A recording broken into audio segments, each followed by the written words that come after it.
नमस्कार, आप देख रहे हैं महुआ खबर और मैं हूं आपके साथ सचिन राठौर। आप देख रहे हैं हमारा न्यूज बुलेटिन, जिसमें हम आपको बताएंगे बिहार और झारखंड के अभी तक की तमाम बड़ी खबरें। तो आइए बढ़ते हैं खबरों की तरफ और शुरू करते हैं। राजधानी पटना से बड़ी खबर सामने आई है, जहां पर गोपालपुर थाना क्षेत्र के शाहपुर में रविवार रात एक शादी के रिसेप्शन में दो सगे भाइयों की गोली मारकर हत्या कर दी गई। मृतकों की पहचान मनीष कुमार और मंजीत कुमार के रूप में की गई। बताया जा रहा है कि दोनों भाई के शादी में भोज में शामिल होने से आए थे और मैं इसी के दौरान अचानक से फायरिंग शुरू हो गई थी। जानकारी के मुताबिक करीब 26 से 27 फायरिंग गोलियां चलाई गई। दोनों भाई मौके पर ही गंभीर रूप से घायल होकर गिर पड़े। रिसेप्शन में अफरा तफरी मच गई। लोगों ने किसी तरह दोनों को अस्पताल पहुंचाया, लेकिन डॉक्टरों ने उन्हें मृत घोषित कर दिया। प्राथमिक जानकारी के अनुसार घटना के पीछे जमीन विवाद को वजह बताया जा रहा है। वहीं पर बिहार विधानसभा सत्र के दौरान राजद विधायक भाई वीरेंद्र ने इस मुद्दे को लेकर कानून व्यवस्था पर गंभीर सवाल उठाए हैं। उन्होंने कहा कि राज्य में कानून व्यवस्था पूरी तरह से फेल दिखती है और आम नागरिक सुरक्षित नहीं है। इस घटना ने एक बार फिर से राजधानी की सुरक्षा व्यवस्था पर बड़े सवाल खड़े कर दिए हैं, जहां देखा गया कि दो सगे भाइयों को सिर्फ एक जमीनी विवाद को लेकर मार दिया गया। और आपको बता दें, इस दौरान वहां पर 26 से 27 राउंड फायरिंग भी की गई। इसी दौरान आपको बता दें कि शादी के रिसेप्शन में दोनों भाइयों को मार दिया गया। जब उन्हें गोली मारी गई तो उसके बाद उन्हें अस्पताल ले जाया गया, लेकिन उसके बाद वहां पर उन्हें मृत घोषित कर दिया। अब तो हत्या पर हत्या ही होगा और सरकार नाम का कोई चीज नहीं है बिहार में। ये केवल अदला बदली करने के फेरा में है कि हमारा मुख्यमंत्री हो तो हमारा राष्ट्र, ये गृह मंत्री हो तो हमारा ये हो। ये सरकार लोगों के जान माल की रक्षा नहीं करना चाहती है और न इनसे जान माल की रक्षा होगी। आप भी असुरक्षित महसूस करते हैं, हम सारे लोग असुरक्षित महसूस करते हैं और इस राज्य में हर व्यक्ति अपने आप को असुरक्षित महसूस। अब तो हत्या पर हत्या ही होगा। बिहार में आज विधानसभा सत्र में विपक्ष ने शराबबंदी और कानून व्यवस्था जैसे मुद्दों पर सरकार को घेरा, लेकिन हर रोज की तरह जोरदार हंगामा नहीं किया गया। विपक्ष ने साफ कहा कि जनता की समस्याओं को लेकर सरकार को जवाब देना चाहिए, जबकि सत्ता पक्ष ने कहा कि विपक्ष के पास कोई ठोस मुद्दा नहीं है। दूसरी ओर विधान परिषद परिसर में विपक्ष के नेता और साथ ही आपको बता दें कि वहां पर जो विपक्ष के नेता थे उन्होंने कोई ठोस मुद्दा नहीं उठाया। दूसरी ओर विधान परिषद परिसर में विपक्ष के नेता पूर्व मुख्यमंत्री राबड़ी देवी के नेतृत्व में एनडीए सरकार के खिलाफ विरोध प्रदर्शन करते दिखाई दिए गए। पूरे सत्र में दोनों पक्षों के बीच बहस चलती रही, लेकिन स्थिति शांतिपूर्ण रही। विपक्ष के नेताओं ने कहा कि राज्य में शराबबंदी और कानून व्यवस्था के मामले गंभीर हैं और जनता को अब राहत दिलाना सरकार की जिम्मेदारी लगती है। सत्र में इस तरह की बहस में सरकार और विपक्ष दोनों पर राजनीतिक दबाव बढ़ता दिखा, जहां देखा गया कि लगातार दोनों आमने सामने दिखे और शराबबंदी और कानून व्यवस्था जैसे मुद्दों पर लगातार प्रदर्शन देखा गया। मानसिकता के चलते, ब्राह्मणवादी मानसिकता से निर्धारित जो आंदोलन हुए उसके कारण उस पर सरकार बैकफुट पे गई और कोर्ट ने स्टे लगा दिया। अब ब्राह्मणवादी मानसिकता कहने को तो स्पीकर साहब ने हटवा दिया कि नहीं, इसको हटा दीजिए, लेकिन वही जब बिहार के डिप्टी सीएम खुल करके कह रहे हैं कि मैं भूमिहार ब्राह्मण हूं, उस बात को तो आपको नहीं हटाया। ब्राह्मण से आपको दिक्कत नहीं है, ब्राह्मण कहने से दिक्कत नहीं है, लेकिन ब्राह्मणवादी मानसिकता करने से दिक्कत। केंद्र सरकार में आप समझ रहे हैं कि केंद्र सरकार की तरफ से बिहार सरकार को कितना सपोर्ट मिल रहा है। लगातार केंद्र सरकार जो है कई योजनाओं का जो है बिहार में लाने का काम किया है और इसमें यह कहना कि बिहार सरकार का खजाना खाली है, मुझे लगता है जो लोग भी इस तरह की बातें कर रहे हैं उनको बिहार सरकार की जो अर्थव्यवस्था है उसके बारे में जानकारी नहीं है। बिहार सरकार के पास साधन संसाधन की कोई कमी नहीं है। जितने भी सरकारी कर्मचारी हैं सबको वेतन टाइम पे मिल रहा है और आगे भी मिलता रहेगा। इसको इसलिए आप लोग से मैं कहूंगा, आप प्रेस के हमारे भाई हैं, प्रिंट मीडिया, इलेक्ट्रॉनिक मीडिया सब भाई हैं, आप सही को सही दिखाइए और सरकार जो गलत कर रही है, चाहे विपक्ष भी कहां जहां गलती कर रहा हो वहां दर्शाने का, जनता को दिखाने का काम। कांग्रेस को नंगा बताया जा रहा है। एनएसयूआई जो प्रदर्शन की गलगोटिया यूनिवर्सिटी के खिलाफ में एआई सब्मिट में नंगा कांग्रेस को बताया जा रहा है। ये तो नंगा अपने है बीजेपी वाले। देखिए, शराबबंदी आपको भी मालूम है कि बिहार में लागू नहीं है। अंदर जो लोग बैठे हैं सत्ता पक्ष की तरफ, उन्हें भी मालूम है कि शराबबंदी नहीं है। प्रश्न ये है कि शराबबंदी एक बहुत बढ़िया ब्रेव डिसीजन उसको मुख्यमंत्री जी का कहा जाएगा। विपक्ष के जो साथी थे उन्होंने भी समर्थन किया था, पर ये ईगो का क्वेश्चन आज डेट में बन चुका है, सीएम के ईगो से रिलेट हो चुका है। इसीलिए प्रदेश की बेहतरी और प्रदेश के हितों को ताक पे रख के सीएम अपने डिसीजन को राइट करने में लगे हुए हैं। जरूरत है उसकी समीक्षा करने की और कहाँ कमियां रह गई थी उसे ठीक करने की। अगर शराबबंदी को हम पूर्ण रूप से लागू कर सकते हैं, कहीं उसमें लूप होल नहीं हो तो बहुत बढ़िया है। अगर लागू नहीं कर सकते, किसी तरह की कमी रह सकती है तो उसको कंट्रोल्ड वे में कर सकते हैं। कम से कम प्रदेश को जो राजस्व का घाटा हो रहा है और जो लोग हैं, जो ड्रग्स का जो रैकेट फैल रहा है, कम से कम उससे तो प्रदेश का बचाव है। बिहार सरकार के मंत्री दिलीप जायसवाल ने कहा कि तेजस्वी यादव अपने शब्दों का चयन बहुत गलत तरीके से करते हैं, जिससे ये साफ हो जाता है कि उन्हें अब कभी सत्ता तक पहुंचने का मौका नहीं मिल पाएगा। उन्होंने बताया कि जनता ने पहले ही उनका मूल्यांकन कर लिया है और ऐसे बयानों से उनकी छवि प्रभावित होती दिख रही है। इस दौरान विधानसभा में विपक्ष और सरकार के बीच बहस गर्म हो गई। दिलीप जायसवाल ने यह भी चेतावनी दी कि राजनीतिक सभाओं में बोलते समय जिम्मेदारी से शब्दों का प्रयोग करना बहुत जरूरी है, वरना ये विपक्ष के लिए भी नुकसानदेह साबित हो सकता है। तेजस्वी यादव के बयान और मंत्री के जवाब के बाद राज्य में राजनीतिक चर्चाओं का माहौल काफी ज्यादा उग्र हो चुका है। देखिए, ऐसा है कि विपक्ष के नेता जो है हतोत्साहित हैं और ये सब भाषा हतोत्साहित होकर के ही बोला जाता है। मुझे लगता है कि उनको सकारात्मक पहल के साथ राजनीति करना चाहिए। जनता ने उनको 5 साल के लिए सुधरने का मौका दिया है कि जनता के बीच जाएं, जनता की सेवा करें। तो इन सब चीज़ों में नहीं पड़ के सरकार ने बहुत बड़ी मेजॉरिटी दिया है, एनडीए सरकार को थंपिंग मेजॉरिटी दिया है। सरकार अपना काम कर रही है, कानून का राज है, उनको अपना जनता के बीच जाना चाहिए, उनका सेवा करना चाहिए। आपकी पार्टी के कई विधायक और मंत्री ये कह रहे हैं कि शराबबंदी नहीं, शराब पूर्ण रूप से चालू है और सरकार इग्नोर कर रही है। नहीं, देखिए, शराबबंदी एक ऐसा पहलू है जिसको जो है गांव-गांव देखने की आवश्यकता है कि कहाँ क्या स्थिति है। इसीलिए सब लोग बोल रहे हैं, लेकिन शराबबंदी के मामले में माननीय नीतीश कुमार जी का स्ट्रांग विल पावर है और उन्होंने मजबूत इच्छा शक्ति के साथ शराबबंदी किया है और पक्ष विपक्ष सबने मिलकर के और वादा किया है कि हम शराबबंदी में साथ। भोजपुर जिले के पचैना गांव में एक कार्यक्रम के दौरान सांसद मनोज तिवारी मृदुल ने खेसारी लाल यादव और पवन सिंह को भी भविष्य में सांसद बनते देखने की इच्छा जताई। उन्होंने कहा कि इन दोनों कलाकारों में जनता से जुड़ने और समाज की सेवा करने की क्षमता है और इसलिए उन्हें सांसद के रूप में देखना चाहते हैं। मनोज तिवारी ने यह भी कहा कि इस दिशा में प्रयास जारी है और इस दौरान उनका ये बयान सोशल मीडिया पर तेजी से वायरल हो रहा है और लोगों के बीच चर्चा का विषय भी बन चुका है। कार्यक्रम में मौजूद लोगों ने भी इस प्रस्ताव को उत्साह के साथ सुना और राजनीतिक और मनोरंजन जगत के बीच इस तरह के जुड़ाव से ये मुद्दा और ज्यादा ध्यान आकर्षित कर रहा है। सांसद का कहना है कि ये केवल इच्छा है और समय आने पर स्थिति स्पष्ट होगी, लेकिन उनके बयान ने खेसारी लाल और पवन सिंह के समर्थकों में उत्साह बढ़ा दिया है। देखा हमहू बनिए, रवि किशन भी बनना और निरहुआ भी बनल और हमार दिल से प्रार्थना बा कि पवन और खेसारी के भी एक बार संसद में जाए के चाहे। मिलल बा 5 सीट नहीं तो कोशिश करब ना।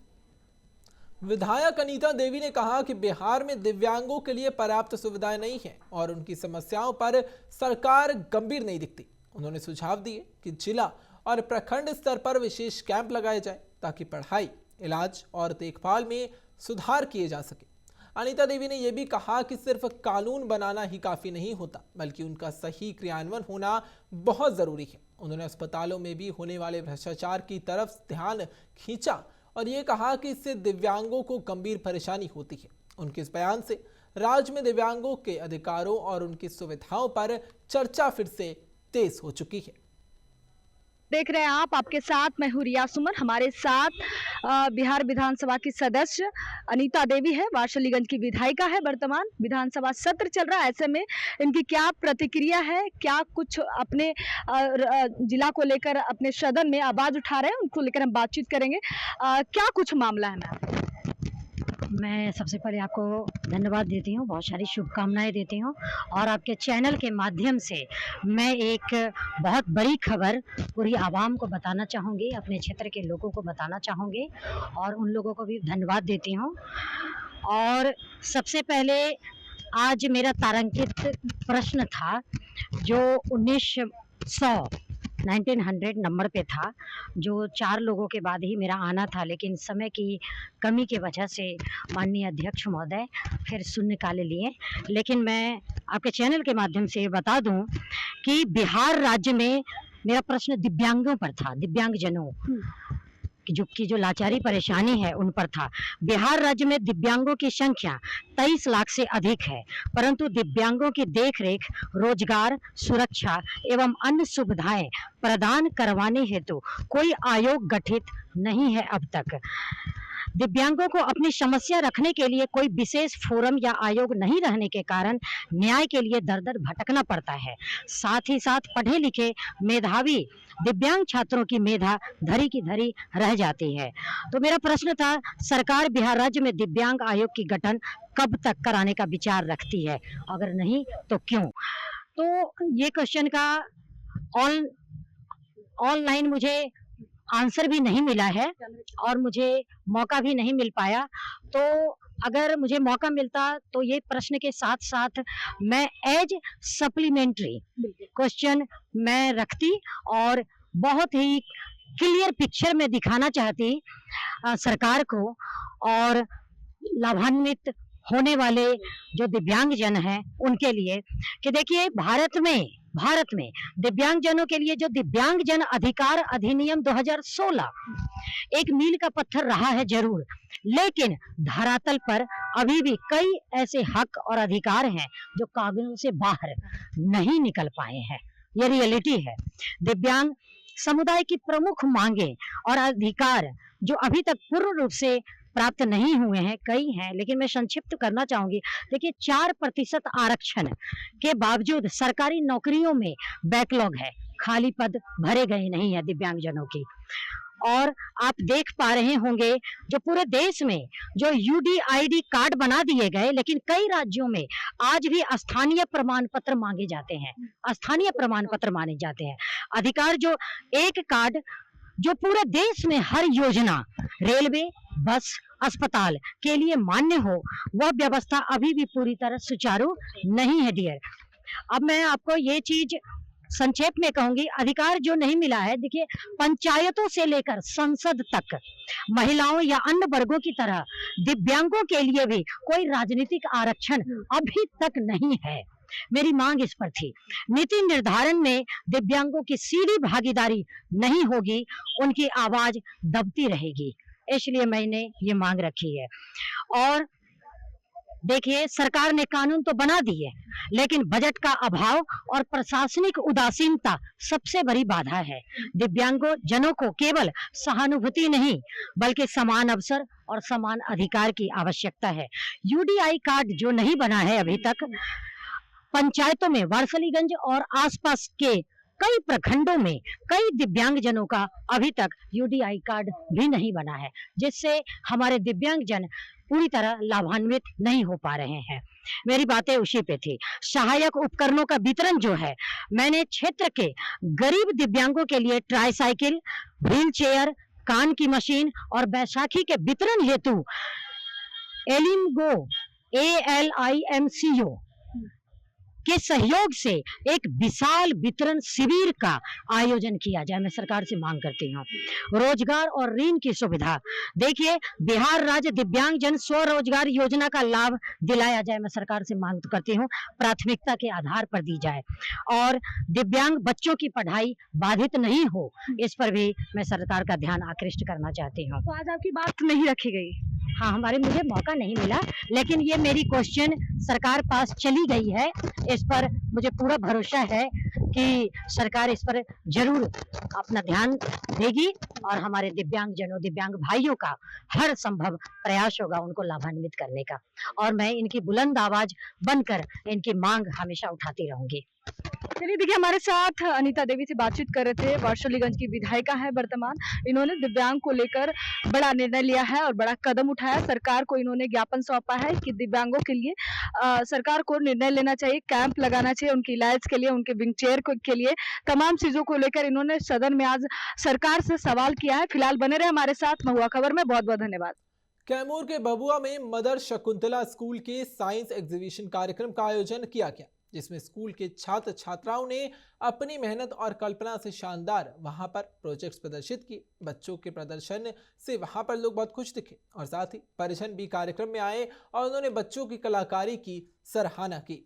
डायरेक्टर हरिशंकर सिंह ने कहा कि इस तरह के कार्यक्रम बच्चों का मनोबल बढ़ाते हैं और उनके भविष्य के लिए बेहतर उन्हें तैयार करते हैं और साथ ही उन बच्चों को प्रेरित भी करते हैं। छात्र तन्वी सिंह ने वहां पर वाटर डिस्पेंसरी बनाकर बताया कि इसमें लगे सेंसर पानी की जरूरत के अनुसार देते हैं, जो कि खासकर पानी की कमी वाले इलाकों में उपयोग करेगा। वहीं पर हसन वारिश ने चंद्रयान 3 मॉडल बनाया और कहा कि भारत को विज्ञान के क्षेत्र में और आगे बढ़ाने का लक्ष्य है। अभिभावकों ने कहा कि इस तरह के कार्यक्रम बच्चों को शिक्षा और उत्साह दोनों देते हैं। तो वहीं पर स्कूल का कहना है कि साल भर ऐसे कार्यक्रम आयोजित किए जाते हैं ताकि बच्चे साइंस में जागरूक और प्रेरित रहें। बिहार में बच्चा चोरी के लगातार बढ़ते मामलों को लेकर राजनीतिक और सामाजिक चिंता बढ़ रही है। इसी बीच राष्ट्रवादी जनलोक पार्टी के प्रदेश अध्यक्ष सुनील सिंह ने महुआ खबर संवाददाता संजय श्रीवास्तव से बातचीत में कहा कि ये बहुत ज्यादा दुखद घटना है और सरकार को इस पर गंभीरता से सोचना होगा। उन्होंने कहा कि सिर्फ बच्चा चोरी की घटनाओं को रोकना ही नहीं बल्कि महिलाओं के साथ पुलिस द्वारा किए जाने वाले दुर्व्यवहार को भी रोकना जरूरी है। सुनील सिंह ने कई मुद्दों को वहां पर साझा करते हुए कहा कि बच्चों और महिलाओं की सुरक्षा सुनिश्चित करना सरकार की प्राथमिक जिम्मेदारी होना चाहिए। उनके अनुसार समाज और प्रशासन दोनों को मिलकर जागरूकता और सुरक्षा के उपाय अपनाने होंगे। उन्होंने मीडिया के माध्यम से लोगों को चेतावनी भी दी कि ऐसे मामलों पर नजर रखना चाहिए और बच्चों की सुरक्षा में सभी का सहयोग जरूरी होता है। तो जिस तरह से बच्चा चोरी की घटना लगातार बढ़ रही है, उस संदर्भ में हम बातचीत करने के लिए पहुंचे हुए हैं। राष्ट्रवादी जनलोक पार्टी के प्रदेश अध्यक्ष सुनील सिंह के पास पहुंचे हैं। देखिए हमारे साथ जो सज्जन सामने नजर आ रहे हैं प्रदेश अध्यक्ष हैं और यहाँ सबसे बड़ी चीज़ है सुनील जी की जो बच्चा चोरी का लगातार ये केस आ रहा है, क्या कहेंगे इस बारे में आप? आपकी पार्टी आपके दर्शकों को मेरा नमस्कार। ये तो मैं कहीं न्यूज में ही देख रहा था कि संसद में भी रिपोर्ट आया है कि कई राज्यों से बच्चे गायब हो रहे हैं और बड़ी संख्या में गायब हो रहे हैं, जिसमें रिकवरी का भी दे रहा था कि 48% करीब रिकवरी है। तो 52% बच्चे कहाँ गए, उनके साथ क्या परिस्थिति है, क्या हो रहा है उनके साथ, आखिर किस अवस्था में हैं भी कि नहीं है, कोई मानव तस्करी का मामला है या एपस्टीन जैसा कोई ऐसा भी कोई सेंटर तो नहीं है, क्या है, तो सरकार के जांच का विषय है ना। ये तो सरकार पता करेगी ना कि 52% लोग कहाँ गए हैं। और यहाँ आप तो मान लीजिए कि आप रिपोर्टर हैं, आप तो राज्य जिला स्तर पे हैं, आपको ये बात समझ में आ रही है, लेकिन मेन स्ट्रीम मीडिया को क्यों नहीं समझ में आ रही है? मेन स्ट्रीम मीडिया को ये बात क्यों नहीं समझ में आ रही है कि बिहार फायर विभाग के आईजी और 2005 बैच के आईपीएस एम सुनील नायक को आंध्र प्रदेश पुलिस ने गिरफ्तार कर लिया। उन्हें ट्रांजिट रिमांड पर आंध्र प्रदेश लेकर जाया जाएगा। सुनील नायक के खिलाफ आईपीसी की धारा 307 यानी कि हत्या के प्रयास के तहत मामला दर्ज किया गया है, जो कि आंध्र प्रदेश के नरसापुरम से पूर्व सांसद रघुराम कृष्णा राज से जुड़ा हुआ है। आरोप है कि 2021 में सीआईडी में तैनात रहते हुए नायक ने पूर्व सांसद को अवैध तरीके से गिरफ्तार किया और उनके साथ मारपीट भी की गई। कोर्ट के आदेश के बाद उनकी जमानत रद्द होने पर यह कार्रवाई की गई। घटना के दौरान प्रशासन ने शास्त्री नगर थाना क्षेत्र में उनके आवास की जांच की और सुरक्षा बढ़ा दी गई। मामले में पूर्व सांसद ने तत्कालीन मुख्यमंत्री जगन मोहन रेड्डी और कुछ अधिकारियों पर हत्या की साजिश का आरोप भी लगाया और इस कार्रवाई को लेकर प्रशासनिक हलकों में चर्चा लगातार जारी है।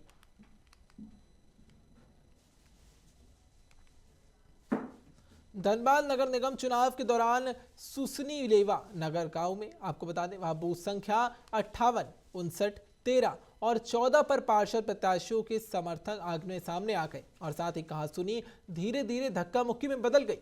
वार्ड पार्षद प्रत्याशी शिल्पी कुमारी के प्रतिनिधि को लेकर स्थानीय लोगों में नाराजगी बताई जा रही है और कुछ ग्रामीणों ने वहां प्रतिनिधि को बाहर निकालकर धक्का दिया और दौड़ाकर पीटा भी। घटना की सूचना मिलने पर प्रशासन और पुलिस तुरंत मौके पर पहुंचे और स्थिति को नियंत्रित किया गया। ग्रामीणों ने कहा कि वो शांतिपूर्वक मतदान करना चाहते हैं और कोई भी माहौल वहां पर खराब करने की कोशिश करेगा तो उसका विरोध जरूर किया जाएगा। प्रशासन ने अतिरिक्त पुलिस बल तैनात कर मतदान प्रक्रिया को सुरक्षित बनाया और हंगामे के बाद स्थिति सामान्य की गई और फिलहाल इलाके में शांति है।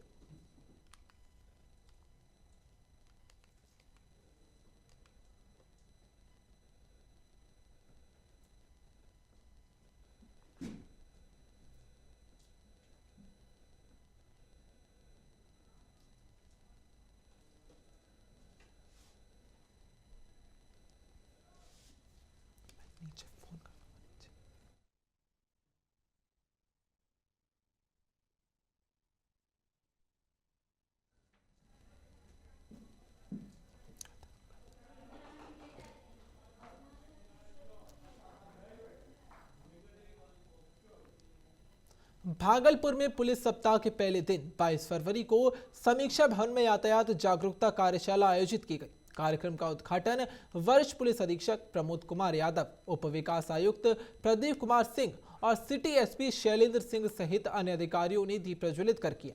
कार्यशाला में लोगों को यातायात नियमों और सड़क सुरक्षा के महत्व के बारे में जानकारी दी गई और अधिकारियों ने हेलमेट और सीट बेल्ट के उपयोग पर जोर दिया और साथ ही वहां पर डेमो के माध्यम से सड़क दुर्घटना होने पर तुरंत सीपीआर और प्राथमिक उपचार देने की प्रक्रिया भी दिखाई। कार्यक्रम के अंत में सभी पदाधिकारियों ने सड़क पर पैदल चलकर आम लोगों से यातायात नियमों का पालन करने की अपील की और पुलिस सप्ताह के इस आयोजन का उद्देश्य सड़क सुरक्षा के प्रति जागरूकता बढ़ाना और दुर्घटनाओं में कमी लाना है।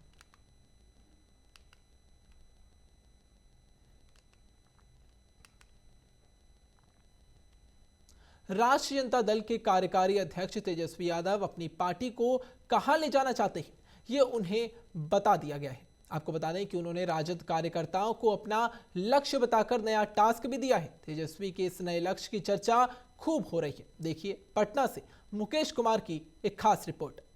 बिहार विधानसभा चुनाव 2025 में महज 25 सीट पाने वाले तेजस्वी यादव पार्टी के विस्तार को लेकर बड़ा ऐलान किया है।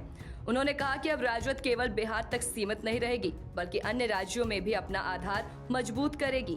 पार्टी का लक्ष्य राष्ट्रीय दल का दर्जा हासिल करना है। सुनिए तेजस्वी के इस बयान को।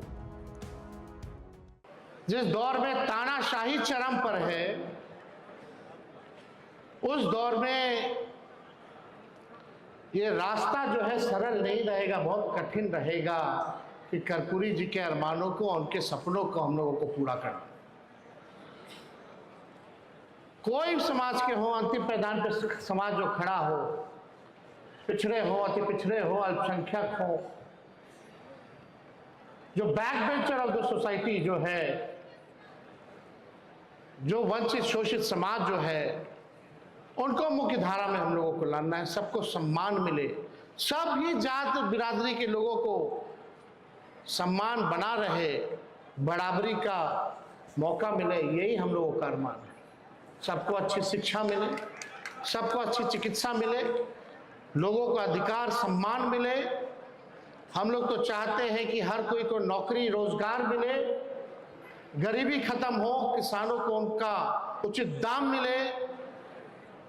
ऐसा देश और प्रदेश हम लोग देखना चाहते हैं। देखिए, लोगों को इस बार वोट चोरी हुआ है और वोट चोरी के खिलाफ में न्यायालय में लोग गए हैं और जो लोग गए हैं उनके मन में ये कसक है कि हमारी वोट को चोरी की गई है, इसलिए न्यायालय का दरवाजा खटखटाने का काम किया गया। राजद अन्य राज्यों में चुनावी मैदान में उतरने से परहेज करती रही है ताकि धर्मनिरपेक्ष वोटों का बंटवारा ना हो और सहयोगी दलों को फायदा हो।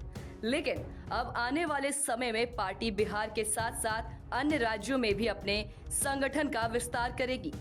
तेजस्वी और राजद की इस नई रणनीति पर सत्ता पक्ष कुछ इस तरह तंज कसती है। अब माननीय उच्च न्यायालय के द्वारा किसी मामले में संज्ञान लेकर अगर कार्रवाई की जा रही है तो उसमें हमें कोई प्रतिक्रिया देना ये सही नहीं होगा। लेकिन जहाँ तक मीडिया के माध्यम से ही जानकारी हुआ है कि जो महिलाओं को रोजी रोजगार करने के लिए, उनको समृद्ध बनाने के लिए, महिलाओं के उत्थान के लिए राज्य सरकार द्वारा 10,000 रुपया चुनाव से पहले, चुनाव की घोषणा होने से पहले ये देने का ऑनलाइन दिया गया था। और जैसा कि लोग बता रहे हैं, मुझे जानकारी नहीं है, इसको भी माननीय न्यायालय के समक्ष मुद्दा बनाकर विपक्ष के द्वारा रखा गया है। तो वो तो ऑनगोइंग स्कीम था, और कोई पर्टिकुलर विधायक, कोई सदस्य पर्टिकुलर किसी को पैसा देकर प्रभावित करते हैं तो उसके लिए चुनाव आचार संहिता वहाँ वो नियम काम करता है।